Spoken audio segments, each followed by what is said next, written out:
间隐身台北巷弄的客家小馆，没有招牌，却经常吸引老饕上门。一颗一颗剥起来再处理，对，所以这个要做1天。平凡的蒜蓉丝瓜，入口层次分明。独门的蒜蓉秘技是美味的关键之一。其实看似有着好手艺的林玉婷，之前可是苦过来的。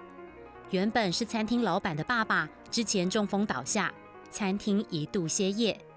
12年后，女儿决定把爸爸的店重新开回来。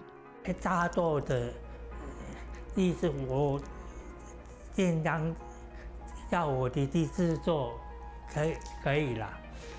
有爸爸的加持，原本是料理门外汉的女儿，开始学着自己下厨。但要传承手艺，一开始可是困难重重。材料的内容，它比较没有办法很完全的表达，所以有时候我们就会带着他去市场，然后让他实际去抓量，一步一步慢慢学习，将爸爸的原汁原味重新呈现。林玉婷常提醒自己，别忘了爸爸的教诲。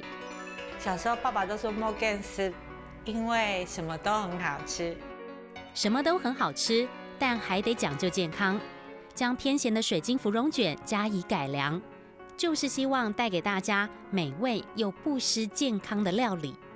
我就没有用它原本的酱油寿司，因为我会希望说海鲜的东西再用海鲜的酱汁去做一个整体感。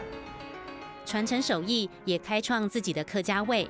林玉婷接续父亲的脚步，继续满足老饕的味蕾。上课喽！木建食，木建食，木建食。